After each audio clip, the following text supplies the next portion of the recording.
नमस्कार, मैं doctor Jamal Khan, health, wealth and lifestyle के चैनल में आपका स्वागत खैर मकदम। मैंने सोचा कि इस बार मैं आपके लिए क्या चीज़ टॉपिक प्रेज़ेंट करूं, तो मुझे लगा कि एक ये जो हमारे पैथोलॉजिकल फ्रैक्चर्स होते हैं, पैथोलॉजिकल फ्रैक्चर्स का मतलब होता है कि हम गिरे नहीं और फ्रैक्चर हो गया।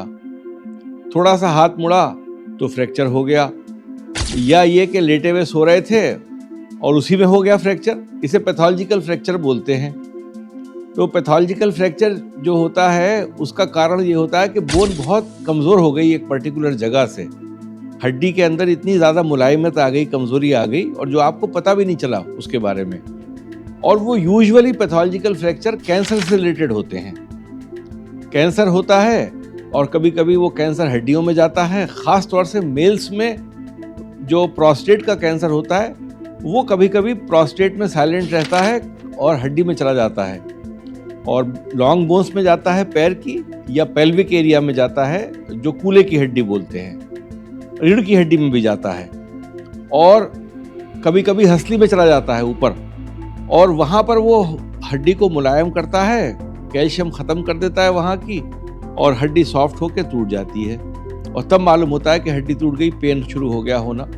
आपने कहा चोट तो लगी नहीं थी मुझे, या मेरे जानने वाले को ऐसा हुआ, तो उस वक्त हमें तुरंत जांच करना चाहिए कैंसर के रिलेटेड कि हम कैंसर से पीड़ित तो नहीं हैं। और जैसे कि मैंने बताया है, कैंसर से एक तो जांच आप एक्सरे करा लेंगे कि पैथोलॉजिकल फ्रैक्चर हो गया, यहाँ पर हड्डी टूट गई।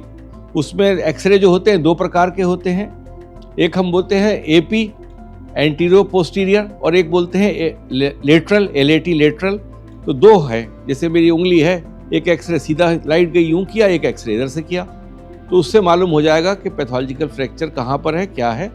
और उसमें इंजरी की जो है वो हिस्ट्री नहीं होती है। इंजरी का मतलब होता है चोट लगने की हिस्ट्री। कभी कभी पैथोलॉजिकल फ्रैक्चर ऐसा भी हो जाएगा कि मामूली बाथरूम में गिरे थे, ऐसी गिरने से तो फ्रैक्चर नहीं हो गया, हल्के से ही गिरे थे लेकिन फ्रैक्चर हो गया। तो वो थोड़ा सा मुश्किल होता है समझना कि ये पैथोलॉजिकल फ्रैक्चर है या इंजरी से फ्रैक्चर है। उसमें भी हमें जांच करना चाहिए एक्सरे की। तो एक्सरे में जब हम देखते हैं तो फ्रैक्चर की जगह देखते हैं कि यहाँ टूट गई हड्डी, और दूसरा हम ये देखते हैं कि बोन की डेंसिटी कितनी है।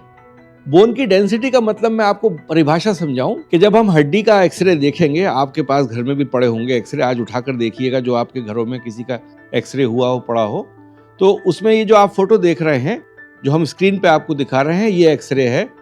इसमें आप देखेंगे कि जो लेयर बाहर की तरफ की सतह की है वो काफी डार्क दिख रही है, वाइट दिख रही है एकदम, तो वहां डेंसिटी नॉर्मल है क्योंकि उसमें मल्टी लेयर्स हैं।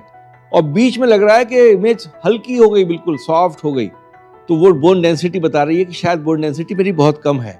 उसके लिए स्पेशल स्कैन्स होते हैं उसके बाद में पता करने के लिए कि डेंसिटी कैसी है बोन की। उस एक्सरे से खाली हमें एक इंडिकेशन मिल जाएगी कि हम बोन डेंसिटी के पैरामीटर को जानें। जब हमारी चीजें ये हो रही हैं तो हमें दो चीजों की और आवश्यकता होती है उस वक्त जांच करने के लिए शरीर में। एक सीरम कैल्शियम, यानी खून में कैल्शियम की मात्रा कितनी है मेरे। कभी कभी होता क्या है, कैल्शियम की मात्रा खून में बढ़ने लगेगी अगर हड्डी से कैल्शियम रिस रही है और हड्डी की डेंसिटी खत्म हो रही है। तो कभी कभी ये होगा कि कैल्शियम, सीरम कैल्शियम कम होगी, 10 से भी कम होगी, 7 होगी, 6 होगी, कभी कभी 13 होगी। दोनों चीज़ों में हमें मालूम होना चाहिए कि हमारी बोन का ऊपर कोई ऐसी तकलीफ है जो कैल्शियम हमारी या तो कम हो गई ब्लड में या बढ़ गई, नॉर्मलाइज नहीं रही। दूसरी चीज़ क्या होती है इसमें, एक हमारे प्रोथ्रोम्बिन एक फैक्टर होता है, वो कितना है वो पता होना चाहिए। हमें विटामिन के की डेफिनेशन पता होना चाहिए कि विटामिन के आवश्यक है उस वक्त। और सबसे बड़ी बात, जो विटामिन डी है उसका रोल बहुत इंपॉर्टेंट है। विटामिन डी की डेफिशिएंसी होगी तो कैल्शियम का एब्जॉर्प्शन नहीं होगा, कैल्शियम का एब्जॉर्प्शन नहीं होगा तो बोन डेंसिटी कम हो जाएगी। तो ये दो चीजें हैं।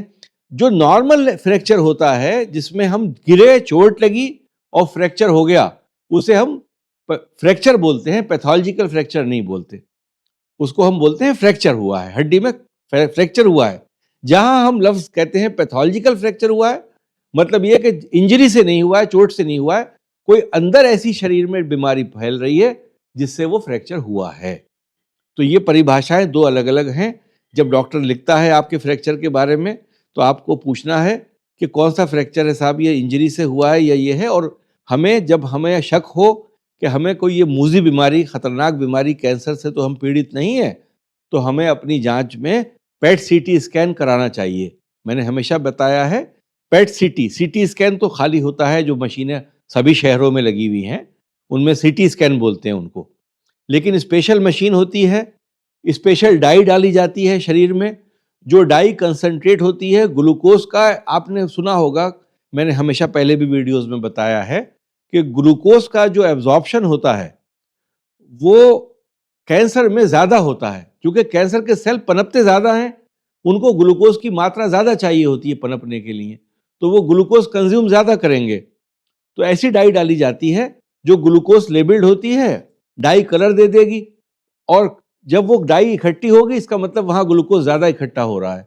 तो हमने मालूम कर लिया कि यहाँ पर हमारा कलर डिफरेंस है, डाई ज्यादा इकट्ठी हो रही है, इसका मतलब यह है कि यहाँ कैंसर की मात्रा है। उसके मापदंड होते हैं, मैंने पहले बताया है, 4.5 की मात्रा है, 4.5 से ऊपर जा रहे हैं, 12-13 तक जा रहे हैं, तो काफी हद तक कैंसर की परिभाषा में हम फिट हो जाते हैं। उसके बाद पैथोलॉजी में हम बायोप्सी करते हैं उस जगह की, तो वो मालूम होना चाहिए। तो ये 3-4 चीजें हैं जो मैं फ्रैक्चर से रिलेटेड आपको बता रहा था। मैं इसलिए आपसे बात कर रहा हूं कि जब मेरे पास मरीज आते हैं ना, तो मालूम होता है कि 3 महीने फ्रैक्चर पहले हुआ था गाँव में, लेकिन उसका इलाज करते रहे, फ्रैक्चर ठीक नहीं हुआ, और बाद में मालूम हुआ 3 महीने बाद कैंसर है, और अब खाट पे चले गए और खाट पे हैं, शरीर भी दुर्बल हो गया, वहां पर किसी ने डायग्नोसिस किसी ने किया ही नहीं कि हमें ये बीमारी क्यों थी, क्या था। तो हमारे गांवों में जो लोग रहते हैं, ज्यादातर भारत गांवों में बसता है, सारे लोग गांवों में ही रहते हैं, और वहां पर डॉक्टर्स भी होते हैं। कभी कभी डॉक्टर्स भूल जाते हैं, मान लीजिए उन्होंने जिंदगी भर ऐसा पैथोलॉजिकल फ्रैक्चर का केस नहीं देखा, तो उन्हें मालूम ही नहीं होगा कि ये पैथोलॉजिकल फ्रैक्चर है। वो सोचेंगे हल्की सी चोट लगी थी, कूल्हे की हड्डी टूट गई, हम लिटा के ठीक कर देंगे। मरीज लेटा हुआ है, उसका खाना भी कम हो गया, भोजन भी नहीं जा रहा है, फ्रैक्चर जोड़ने की हमने तरीके भी किए, लेकिन फिर भी फ्रैक्चर नहीं ठीक होता, तो देरी हो गई। तो देरी जो है, मैंने हमेशा आपसे कहा है, कैंसर में देरी जो है वो बीमारी को बढ़ाने में और बीमारी ना ठीक करने में बहुत ही ज्यादा बड़ा रोल प्ले करती है। जितनी जल्दी बीमारी पकड़ ली जाए तो उतना अच्छा है। पैथोलॉजिकल फ्रैक्चर्स यूजुअली मैंने आपसे जैसे कहा प्रोस्टेट कैंसर में होते हैं। प्रोस्टेट कैंसर आज की तारीख में कोई भयानक कैंसर नहीं है, और वो हड्डी में ही जाता है। तो प्रोस्टेट कैंसर में ट्रीटमेंट हार्मोन्स के होते हैं, इम्यूनोथेरेपी जो हम लोग करते हैं, सेल बेस्ड थेरेपी, इसमें भी होते हैं। कल ही एक साहब आए थे हमारे पास में, जिन्होंने 2010 में 2020 में इलाज कराया था। 2020 में हमारा इलाज कंप्लीट हो गया था। 5 साल तक वो फिर हमारे पास आए नहीं, तबीयत ठीक हो गई, कल मालूम हुआ कि फिर से बीमारी लौट के आ गई है, अब जगह जगह आई है। तो जब हम ठीक कर लें तो 2-2 साल में, 1.5-1.5 साल में एक बार डॉक्टर को विजिट करना, फिर से वो जांच करा लेना कि कैंसर फिर तो नहीं लौट के आ रहा है, ये भी जरूरी होता है। इम्यून सिस्टम को एक्टिवेटेड मोड में रखना जरूरी है। जैसे मैंने आपसे हमेशा कहा, dendritic cell immune system therapy है जिसे हम करते हैं। ब्लड लेते हैं मरीज का, WBC कल्चर करते हैं लेबोरेटरी में, उनको इस काबिल बनाते हैं कि वो जाके टी सेल्स बना सकें शरीर के अंदर। और टी सेल्स वो होते हैं जो उस कैंसर के सेल को पहचानते हैं, उसे खत्म कर देते हैं, निप इन द बट बोलते हैं। तो बेसिकली जहां पर सेल्स पैदा हो रहे हैं वहीं पर आपने खत्म कर दिया, टी सेल्स ने खत्म कर दिया, तो कैंसर के सेल फैलते नहीं है और फिर नंबर में बढ़ते नहीं है। टी सेल्स उन्हें खत्म करने की क्षमता रखते हैं, लेकिन टी सेल्स भी अगर खत्म हो गए, मान लीजिए 3-4 साल 5 साल हो गए, तो फिर से हो सकता है कि मरीज को जरूरत पड़े कि इम्यून थेरेपी दी जाए। तो उनको ये भी, मुझे बहुत खुशी हुई कि 5 साल से ठीक थे, लेकिन मुझे गम इस बात का हुआ कि बीच में जांच नहीं हुई कोई, और वो लौट कर बीमारी फिर वापस आ गई, भयानक रूप लेके आती है या दोबारा आती है। फिर इलाज शुरू करेंगे तो वो भी ठीक हो जाएगी। तो ये चीजें आपको बताना थी। दूसरा, मुझे लेडीज के बारे में एक बात करना थी कि लेडीज में कैल्शियम की मात्रा कितनी खाना चाहिए औरतों को, क्योंकि औरतों में भी बोन का डेंसिटीज कम होती हैं। खास तौर से आज की तारीख में जो यंग गर्ल्स हैं, अगर वो ओरल पिल्स लेना शुरू कर देंगी, कंट्रासेप्टिव पिल्स लेती हैं, उनकी बोन डेंसिटी बहुत जल्दी खराब हो जाती है, उनकी हड्डियां बहुत कमजोर हो जाती हैं। 18 साल से पहले की लड़कियां जो हैं, या 18 साल एक कट ऑफ पॉइंट किताब लिखती है, उससे पहले ओरल पिल्स लेना, बच्चा रोकने की दवाइयां लेना हमारे लिए हानिकारक होता है। फिर हम लोग कहते हैं 30 साल 35 साल की औरत ले रही है तो क्या ओरल पिल्स सेफ हैं? किताब कहती है कि सेफ हैं, लेकिन मैं ये मानता हूं कि इस्ट्रोजन का रोल बहुत इंपॉर्टेंट है। इस्ट्रोजन को कट करेंगे अगर हम शरीर में तो बोन की डेंसिटी कम हो जाएगी। इस्ट्रोजन की लेवल को हमें कट नहीं करना है। लेडीज के लिए बहुत खास जरूरी बात यह है कि उनकी बोन डेंसिटी बहुत इंपॉर्टेंट रोल प्ले करती है उनके शरीर में। उनके खास तौर से पेल्विक स्ट्रक्चर को भी खराब कर देती है बोन डेंसिटी। तो हमें बोन डेंसिटी का औरतों के लिए खास ध्यान रखना चाहिए। कैल्शियम का रिक्वायरमेंट 1000 से 1200 मिलीग्राम पर डे का होता है, यानी 1 ग्राम से 1.2 ग्राम पर डे कैल्शियम लेना चाहिए। ये काहे में मिलती है? हमें दूध में मिलती है, दही में मिलती है, पनीर में मिलती है, ग्रीन लीफी वेजिटेबल्स में मिलता है, और ब्रोकोली में बहुत अच्छा मात्रा में होता है, जो हरी गोभी जिसको हम बोलते हैं, जो आजकल मिलने लगी है। फिर हमें जो नॉन वेज है उसमें फिश में मिलती है, फिश बोन्स बोलते हैं, सार्डाइंस बोलते हैं, उनमें मिलती है।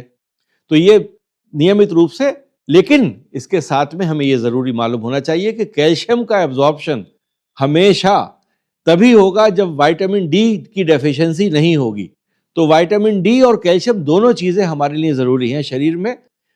एक चीज होती है, जो लोग कैल्शियम ज्यादा किसको नुकसान करती है, कभी कभी पथरी भी हो जाती है कैल्शियम से गुर्दों में। तो जिन लोगों को पथरी की शिकायत है, पथरी होती है फैमिलीज में, उनको पता होना चाहिए कि उनकी जो किडनी है वो प्रॉपर फंक्शनल है, उसमें पथरी नहीं है। उनके लिए कैल्शियम की ज्यादती भी खराब होती है। तो ये चीजें मुझे आपको बताना थी। मुझे लगा कि मैं आपसे बात करूं, एक छोटा सा टॉपिक आपसे डिस्कस करूं, और फिर आप इस पे स्टडीज कीजिएगा। इसी आशा और कामना के साथ मैं आपसे फिर विदा लेता हूं। फिर इंशाल्लाह मौका मिलेगा तो जुड़ूंगा। नमस्कार, जय हिंद।